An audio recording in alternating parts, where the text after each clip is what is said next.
Incursão no desconhecido. Mais de 500 homens de toda a Grécia ousam enfrentar uma viagem cheia de perigos. O seu destino final é uma terra longínqua banhada pelo Mar Negro. Aí o príncipe Jasão deve encontrar o Vélo de Ouro e trazê-lo de volta ao seu país. Uma lenda com mais de 3.500 anos que nos fala da obtenção do cobiçado metal. Na atual Geórgia, arqueólogos descobrem a mais velha mina de ouro da humanidade. Análises mostram que a lenda dos argonautas se baseia em factos históricos.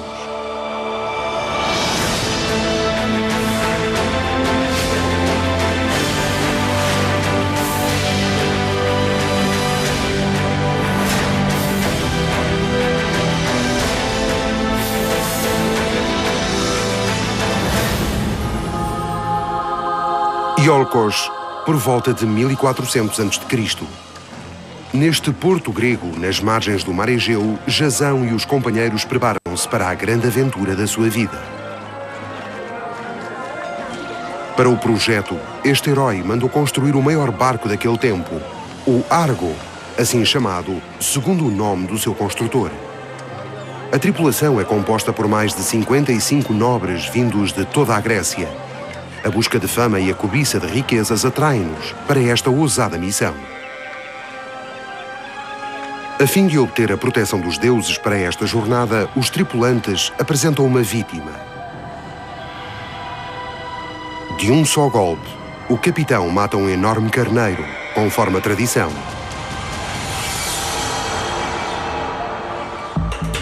Na biblioteca Herzog August de Wolfenbüttel existe um manuscrito sobre a lendária história. Em todo o mundo há apenas 5 exemplares. Apontam para o desaparecido manuscrito do poeta grego Apolónio.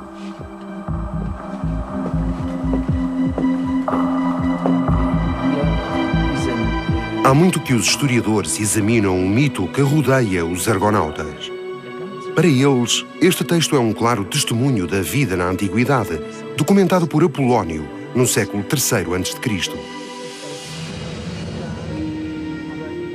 Segundo as crenças da época, o mundo era um disco rodeado por um rio e por monstros cruéis.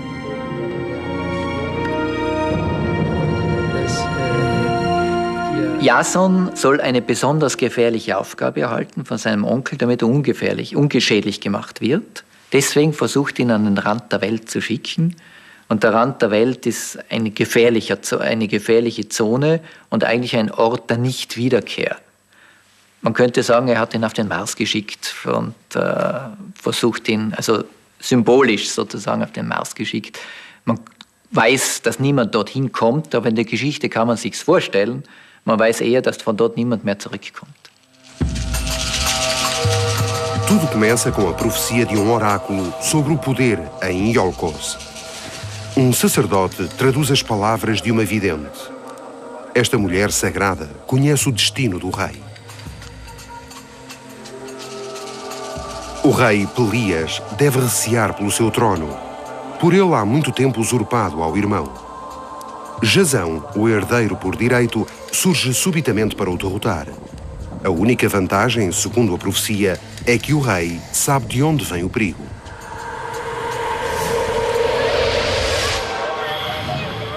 Na figura de um ancião, a deusa mãe aparece. Ela pede a Jasão que a ajude a atravessar um ribeiro.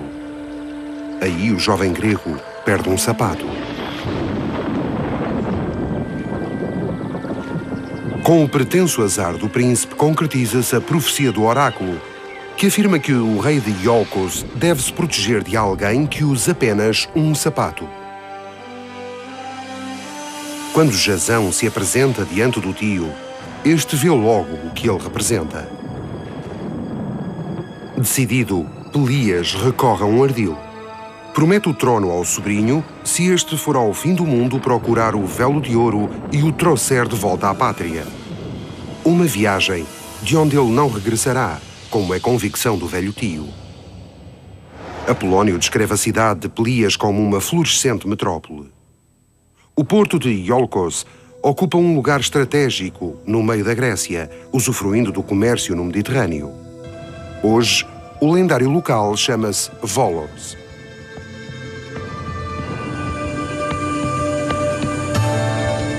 Só recentemente os arqueólogos descobriram as ruínas de uma vasta área residencial.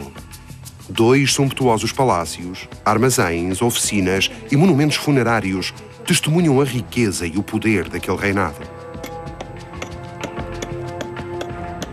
O complexo data do século XIV a.C. Com os diversos achados, os investigadores puderam reconstruir este puzzle da história. Para a responsável pelas escavações, não restam quaisquer dúvidas. Milhares de fragmentos de cerâmica provam que o rei dispunha de alojamento para mais de 3.000 pessoas. Iolcos era um dos mais importantes centros da Idade do Ouro, no tempo em que Micenas dominava política e economicamente.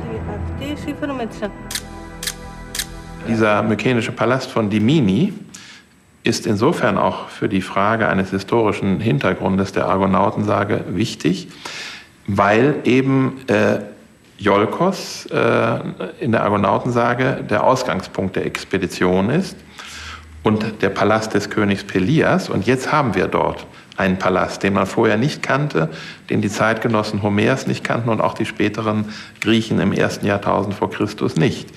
Das ist für mich schon ein Argument, dass doch hinter der Argonautensage ein historischer Kern stecken kann.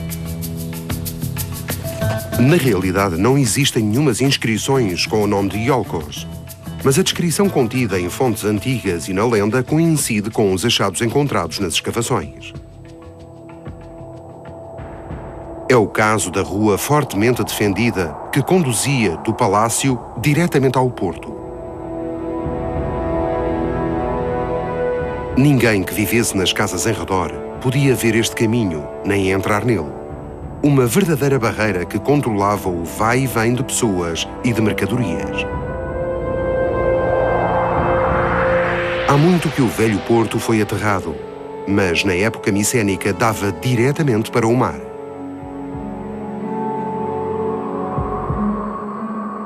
Sendo o ponto de defesa mais a norte do reino, Iolcos abastecia os parceiros comerciais no mar Egeu.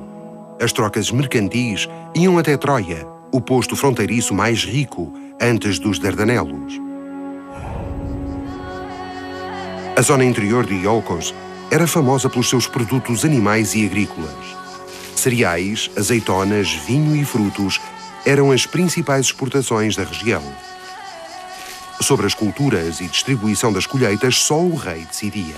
Αυτό που ακόμη διαπιστώνουμε είναι ότι ενώ στηρίζεται στην αγροτική οικονομία, είναι φανερό ότι αυτό το κέντρο δια της θαλάσσης έχει πάρα πολύ μεγάλο μέρος στο ναυτικό εμπόριο. Είναι φανερό ότι οι άνθρωποι ασχολούνται πάρα πολύ με τη θάλασσα. Είναι ναυτικοί και έχουν δια της θαλάσσης μία επαφή με τον όλο γνωστό κόσμο του Αιγαίου και πιστεύουμε από τα αντικείμενα εισαγωγής που υπάρχουν μέσα σε αυτό τον οικισμό ότι είναι σε επαφή με τον όλο γνωστό κόσμο εκείνης της εποχής.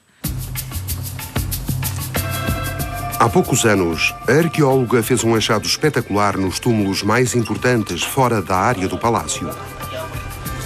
Os túmulos mais recentes refletem a lucrativa gestão do rei de Iolcos. Os mortos foram enterrados com grandes riquezas. Os arqueólogos recolheram da terra muitas preciosidades. Este material vinha frequentemente do Egito, embora os reis estivessem sempre atentos a outras fontes de abastecimento. Gold hatte einen hohen Prestigewert in der mykenischen Gesellschaft. In den Gräbern der Aristokraten, auch zum Teil in Palästen, ist Gold gefunden worden, Goldschmuck, Waffen, Prunkwaffen wurden mit Gold verziert und der Bedarf der Aristokratie an Gold war durchaus groß. Und Gold kommt nicht in großem Maße in Griechenland vor, sodass es sicherlich importiert werden musste auch. Und das kann ein Hintergrund der Argonautensage gewesen sein, denn Kolchis ist ja für sein Goldreichtum bekannt. Já o historiador grego Estrabão dizia que por detrás da viagem dos argonautas estava a busca de minas de ouro por parte dos micénicos. Por isso, estes enviavam homens corajosos em expedições ao Mar Negro. Nessas distantes paragens, erguia-se a Cólquida. A sua riqueza natural despertava a cobiça dos reis.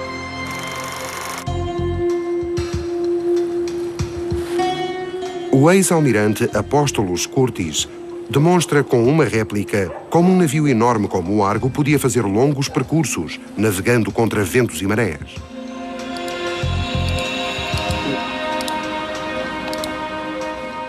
Για το σχήμα του πλοίου υπάρχουν παραστάσεις αρχές, πάρα πολλές, δεκάδες. Και δεν δείχνουν μόνο το συγκεκριμένο, δείχνουν διάφορα πλοία, μικρότερα, μεγαλύτερα, διαφορετικά, φορτηγά.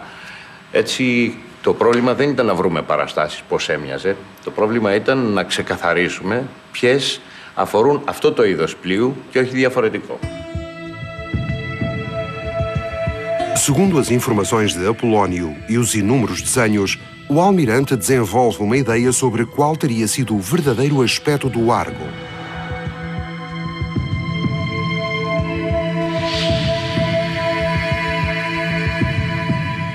E por fim surge um esquema detalhado, desde o comprimento até ao número de assentos para os remadores, equipamento e cor.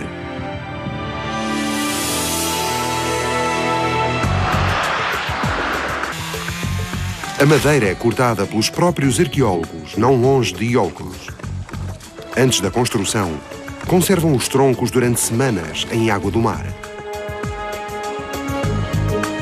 Madeira maleável de pinho para o casco, freixo para o esporão da proa e faia para a quilha. Materiais que já no século XIV a.C. eram utilizados na construção naval. Com ferramentas simples, os homens metem-se à obra. No que são ajudados pelos conhecimentos de construtores micénicos, nenhum só prego metálico é utilizado. Tal como na época, uma espécie de fecho de correr feito com cavilhas de madeira liga as pranchas. Ao todo, 2.000 pinos escondem-se no casco do Argo II. Em 17 de setembro de 2007, é finalmente lançado à água o imponente navio. Para o projeto, que é seguir a rota dos argonautas, o caminho está finalmente aberto.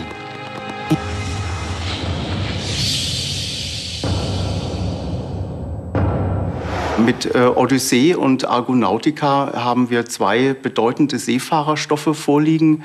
Man kann sich fragen, warum die Griechen gerade auf solche Stoffe zurückgegriffen haben. Das hat sicher unterschiedliche Gründe. Zum einen sind die Griechen ein Seefahrervolk, das sich schon sehr früh auf weitreichende Expeditionsfahrten begeben hat.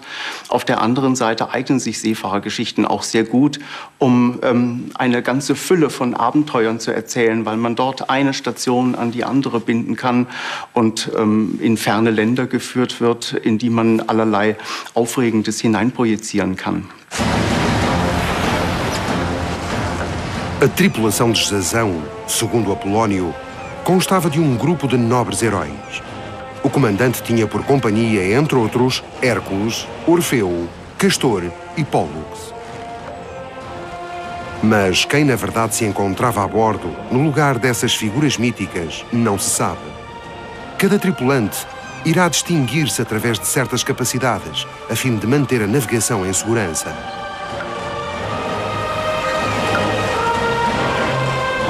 No mar alto distingue-se o melhor amigo de Jasão, Érginos, que ocupa o importante cargo de homem do leme. O jovem nobre era natural de Mileto, cidade da Ásia Menor.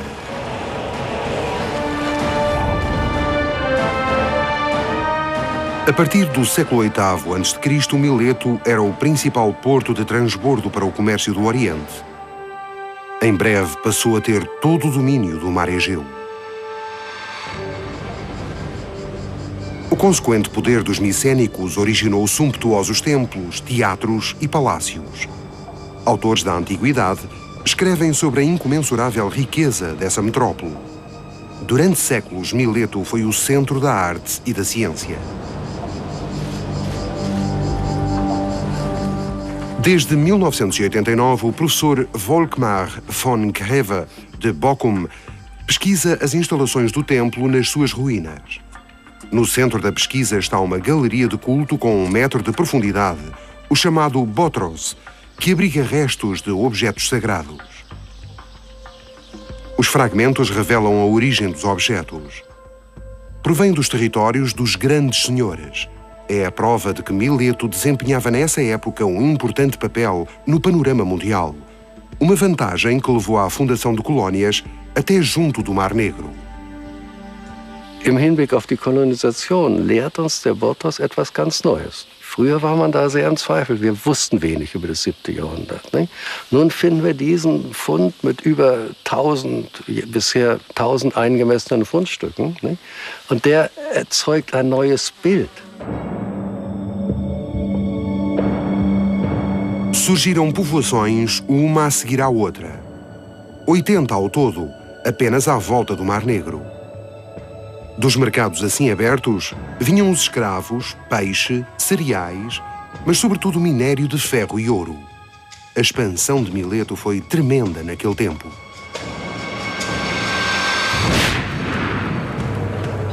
Os homens selecionados têm de deixar as mulheres. Longe de casa têm de criar novas famílias.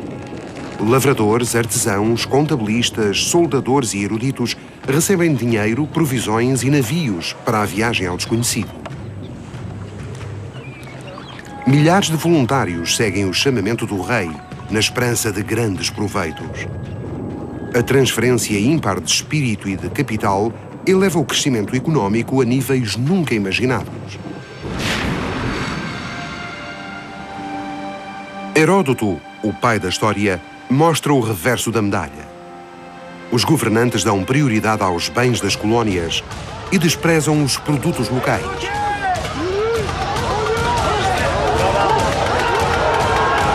Esta política de comércio externo em Mileto terá consequências. Os agricultores do seu país ficam na miséria, já não conseguem vender os seus produtos. A contestação cresce.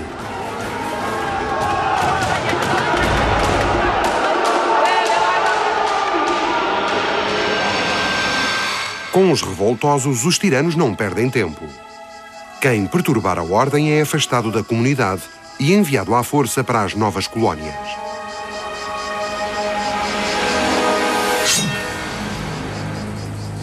A lenda dos argonautas aponta para o facto de que, muito antes de Mileto, foram construídos pontos de apoio no Mar Negro.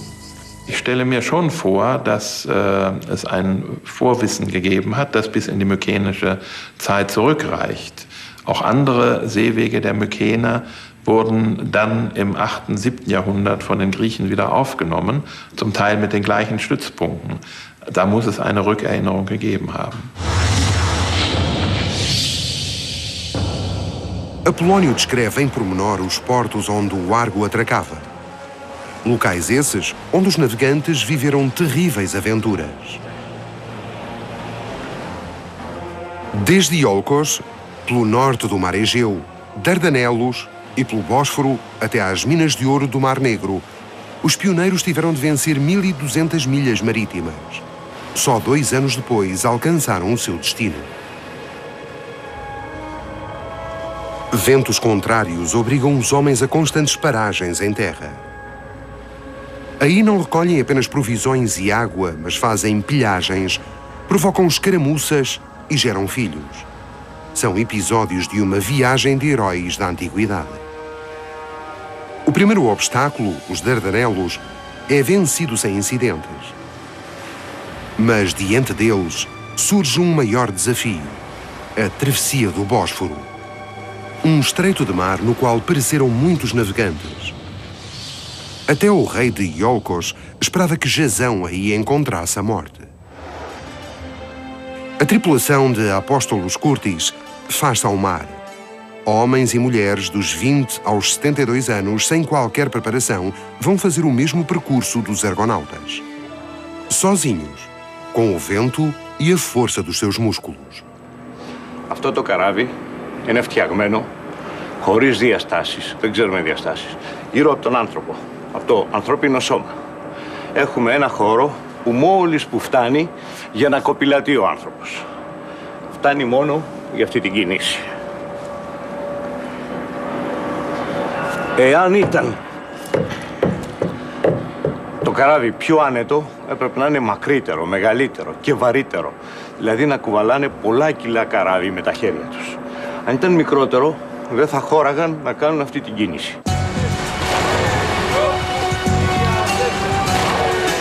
Até 15 horas por dia, tudo se concentra nos remos. Com bom tempo, o Argo 2 percorre entre 30 a 50 milhas marítimas a uma velocidade de 8 nós, cerca de 15 km por hora. Uma média que Jazão deve ter também alcançado.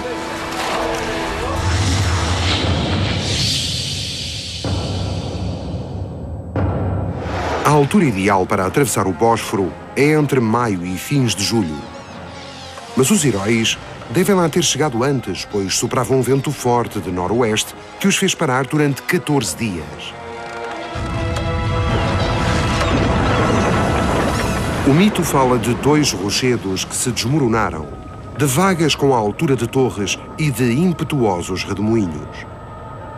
Mas por trás das imagens poéticas há a experiência náutica e o conhecimento preciso do estreito que separa a Ásia e a Europa. Ainda hoje é preciso pagar tributo a este caminho marítimo com 31 km de comprimento. Só nos últimos 50 anos afundaram-se aqui mais de 450 navios. Der Bosporus ist deswegen eine der gefährlichsten Wasserstraßen der Welt, weil sie zum einen sehr starke Ströme haben, gerade hier in diesem Bereich, starke Kursänderungen, wie man sie hier sehr schön erkennen kann. Zum anderen ein sehr stark befahrenes Gewässer mit ca. 150 Transitpassagen pro Tag. Dann die ganzen querenden Fähren, die hier also Millionen von Passagieren vom asiatischen Teil mit den europäischen bringen. All das zusammen gepaart mit ab und an schlechter Sicht oder eben auch sehr starken Winden, die etwas unberechenbar sind, machen diese Straße mit Abstand zur gefährlichsten der Welt. Mesmo na era da moderna tecnologia, a agulha aponta para uma fonte de perigos. Há 3.500 anos, as hipóteses do Argo eram quase nulas, como demonstra a simulação. Isso explica a não existência de uma rota de comércio entre o Egeu e o Mar Negro durante muito tempo. Für ein Holzschiff wie die Argo wäre vor allem die engste Stelle sehr schwierig, wo eben Strömungen bis zu 7 Knoten herrschen können.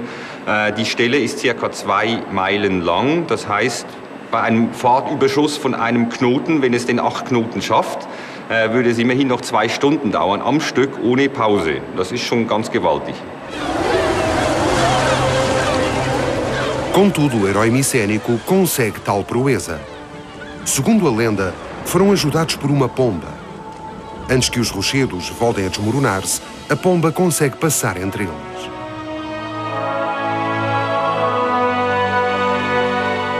Deste modo, o esperto animal mudou as condições atmosféricas, bem como o comportamento das correntes. É o sinal de liberdade para os argonautas. O caminho ficou livre.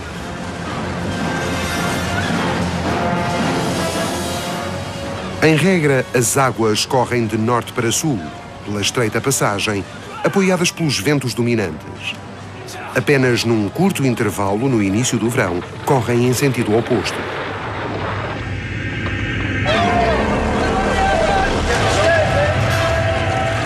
Nessa altura, até um barco a remos, como o Argo, atravessava o Bósforo, ajudado pelo vento e pelas correntes.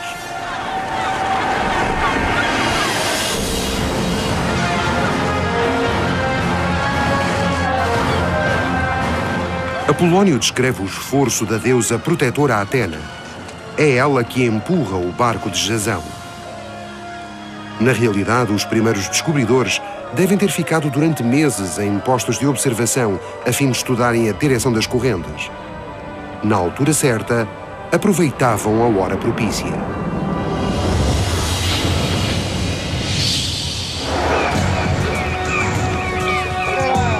O Argo 2 foi impedido de continuar a viagem. As autoridades não autorizaram os gregos. Percorreram 600 milhas marítimas entre Iolcos e o Bósforo. Sem pessoal preparado é, portanto, tecnicamente possível fazê-lo.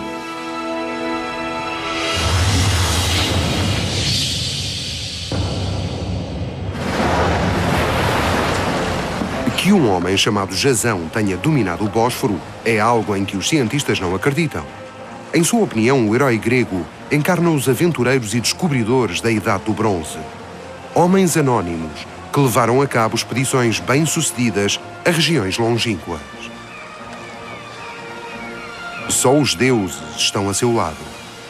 Os seres divinos legitimam a viagem dos aventureiros, tal como é próprio dos heróis.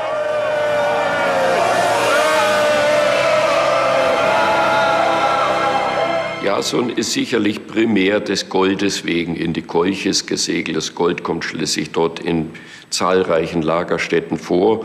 Und Gold ist schließlich ein ausgesprochen wertvolles Material. Er ist aber auch sicherlich deswegen in die Kolchis gesegelt, weil es Berichte gibt, dass dort große Mengen an Kupfer und Bronze hergestellt worden sind. Und schließlich ist es die Zeit, in der das erste Eisen an der Ostküste des Schwarzen Meeres produziert worden ist.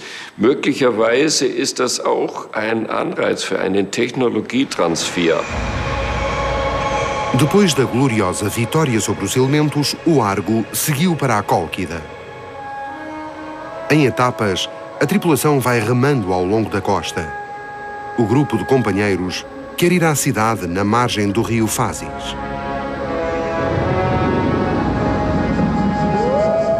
Jasão sabe que a sua vida e a dos seus amigos renasceu. A missão de ir roubar o velo de ouro ao Bosque do Rei tem um enorme risco. Um medonho dragão guarda a sagrada pele de carneiro.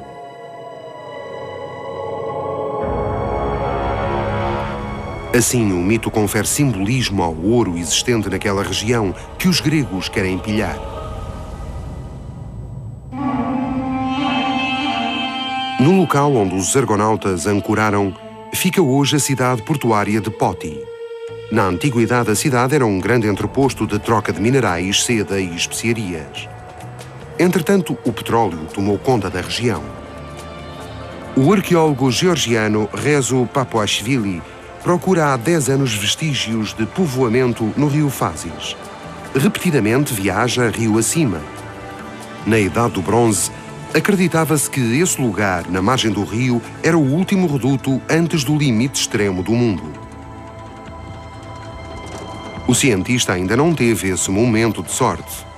Para uma campanha bem organizada, faltam os meios financeiros.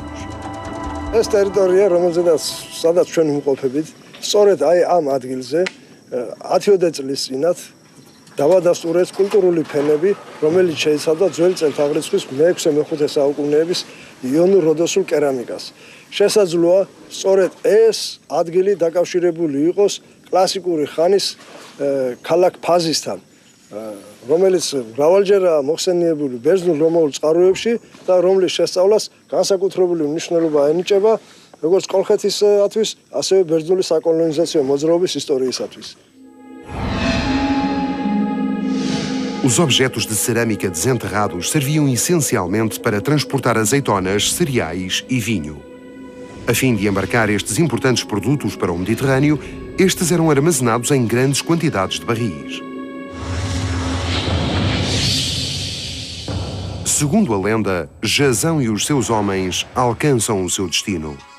Fazis surge diante deles como um país de delícias, com jardins, belos frutos e fontes, das quais o vinho escorre em abundância.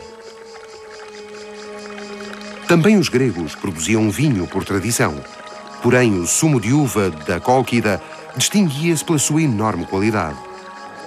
Um solo fértil e um clima de eleição faziam desta região um terreno de cultivo de primeira qualidade. Georgia has a very long history of wine production. We have from the Neolithic period first wine, and we know that in Jason and Argonaut was described wine story, and also we are finding outside of Georgia amphoras, which shows that we had a very long history also wine export. Na manhã após a chegada a Fazis, Jasão encontra-se com o rei Étes e a sua família. O governante maravilha-se ante a chegada deste forasteiro. Quando o grego exige a entrega do véu dourado, o rei percebe o perigo que o ameaça. Pois se perder o véu, a sua vida estará condenada, conforme a profecia de um oráculo.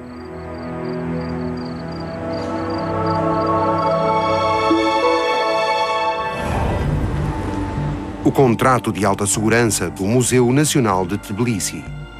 Os modernos responsáveis pela segurança vigiam o maior achado de ouro da Geórgia.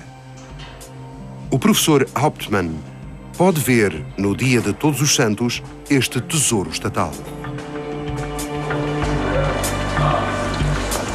O geólogo quer confirmar se o material é proveniente das velhas minas da Cólquida.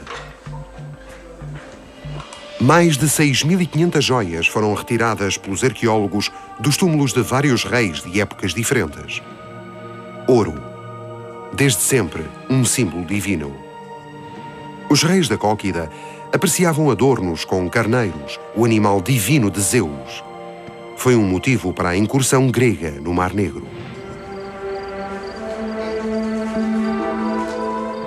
Durante a refeição oferecida aos convidados, Medeia, a bela filha do rei, sente-se atraída por Jasão. A jovem decide ficar ao lado do visitante de Iolcos. O pai promete ao forasteiro o véu de ouro se ele conseguir realizar duas tarefas. Mas, secretamente, o rei planeia a morte de Jasão.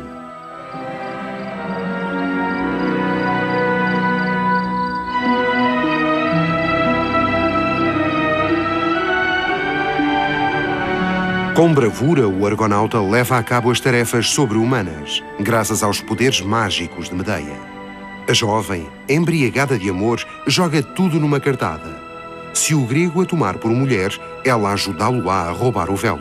Medea ist, wenn man griechische Erwartungen an das Verhalten eines jungen Mädchens oder einer jungen Frau zugrunde liegt, alles andere als das, was ein griechischer Vater akzeptieren würde. Griechische Mädchen, das muss man wissen, kamen alleine noch nicht einmal aus dem Haus heraus. Medea sagt sich sogar von ihren Eltern los. Es gibt eine Stelle, wo es heißt, sie habe sich um ihre Eltern nicht geschert. Das ist nach griechischen Vorstellungen einfach nur skandalös. O professor Hauptmann vai a caminho de uma das maiores minas de pirite da Geórgia. Na região, o ambiente é semelhante ao antigo, quando se pesquisava ouro. A recolha de pirite dos rios tem uma consequência benéfica. Nas caixas de depósito, sob a grande broca, não há apenas areia fina. Estão sempre a surgir pequenas partículas de ouro. Os geólogos procuram uma zona adequada. A velocidade da corrente é decisiva. Com um aparelho especial, a equipa procura separar o ouro da terra escavada. Um processo que exige paciência e visão apurada. Segundo a relação entre lama e ouro, os peritos calculam a quantidade que possa haver numa determinada zona. Mas os rios já há muito tempo que não oferecem quantidades iguais às da Idade do Bronze. Na melhor das hipóteses, é preciso uma semana para se obter a quantidade mínima de metal, o suficiente para fazer um anel. Wir haben mit diesem Goldwaschexperiment zeigen können, dass die Flüsse in Georgien auch heute noch goldführend sind. Und das ist ein klarer Hinweis darauf, dass sie auch vor 3000 oder 4000 Jahren Gold enthalten haben, das wir damals mit einem Schaffell herausholen konnten. Os caçadores de tesouros colocavam as peles de animais por detrás de rochas ou de uma queda de água. Nesses locais, modifica-se o comportamento das correntes. Formam-se as chamadas armadilhas para o ouro. Na lavagem das areias, as brilhantes pepitas ficavam presas nas peles. A lenda do véu de ouro fica assim comprovada. 70% deste nobre metal provém dos rios. Não esqueçamos a joia de Iolcos, segundo mostraram os estudos.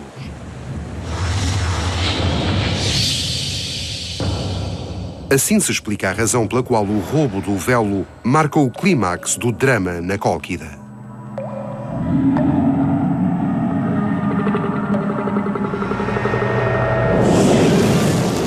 Durante a noite, Medeia e Jasão fogem para o lugar sagrado. Mais uma vez, a jovem revela os seus poderes. O dragão não cessa de vigiar o lugar proibido. Com um doce canto, a princesa convoca os deuses do sono para adormecer o monstro. Quando o pesado corpo deste cai ao chão, a princesa atira-lhe para os olhos uma poção mágica. O que o poeta grego descreve como ato heróico não passa, na verdade, de um delito.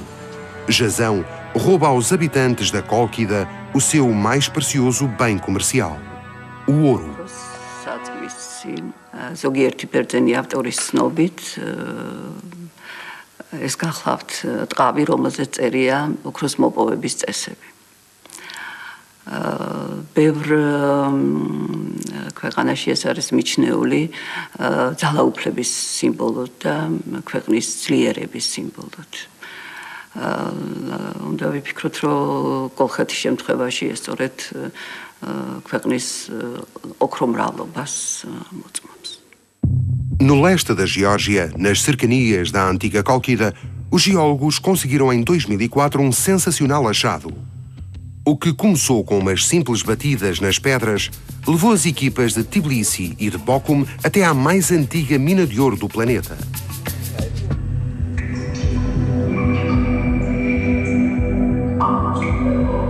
As galerias de Sakdrisi mantêm-se em perfeitas condições. Quando foram encerradas, os mineiros encheram-nas com terra. Esta medida preveniu a derrocada da mina. Quando inspecionaram os poços existentes, os peritos acharam um enorme filão, que ia até uma profundidade de quase 27 metros. E ir até ao fundo significava retirar imenso entulho para abrir caminho. Sag mal, Bene, wie geht's denn unten? Nos corredores, o professor Hauptmann recolhe novas amostras geológicas. Uma primeira observação mostra que numa tonelada de terra se escondem cerca de 2,5 gramas de ouro. Mas precisam de valores comparativos para poderem calcular a produção da mina há 3.500 anos. Há 5 anos que arqueólogos norte-americanos escavam de cima para baixo. Os métodos não mudaram desde a Idade do Bronze. Os homens seguiam o rastro dos veios de ouro, por isso a zona mais parece um queijo suíço. Há buracos por todo o lado. O mais difícil desta expedição é encontrar a ligação ao veio principal. Já foram várias as tentativas que deram em vão. Mas desta vez parece que os investigadores estão no bom caminho. Descobrem carvão com 5.000 anos. A partir daí, o mote passa a ser avanço em 2 frentes, apesar do perigo de derrocada. Pouco tempo depois, os homens recolhem uma espécie de martelo de pedra. Seria com esta simples ferramenta que os mineiros da antiguidade extraíam o metal da rocha.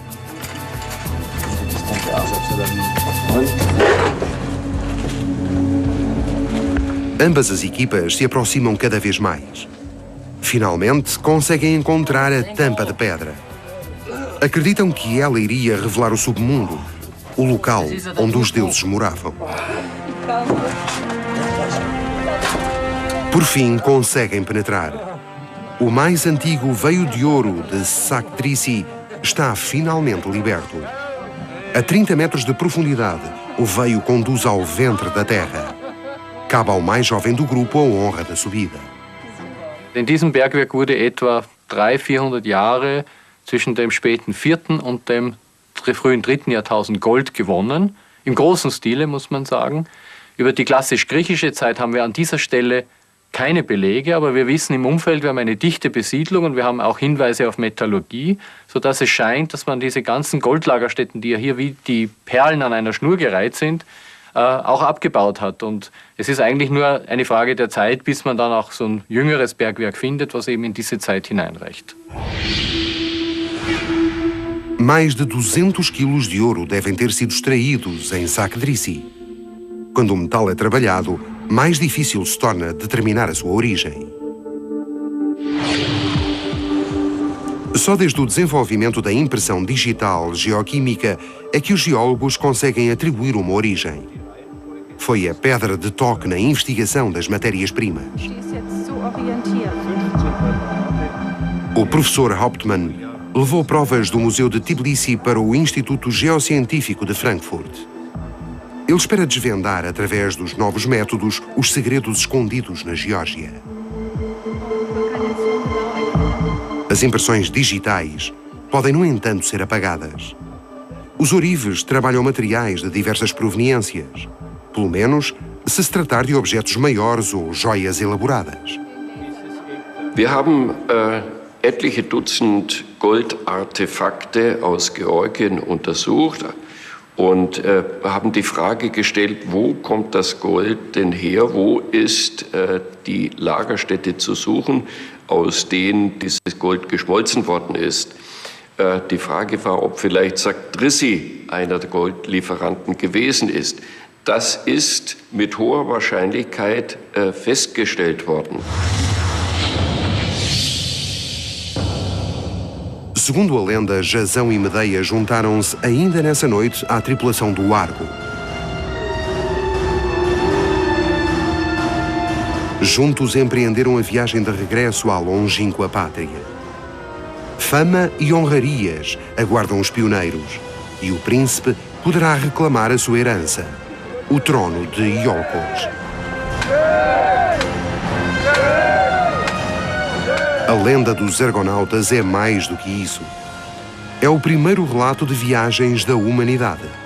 Um relato acerca dos progressos da construção naval, das capacidades dos primeiros navegantes e da busca de riquezas minerais no Mar Negro. O avanço para as minas de ouro marcou o início da política de expansão grega e causou um boom na economia que se manteve durante séculos.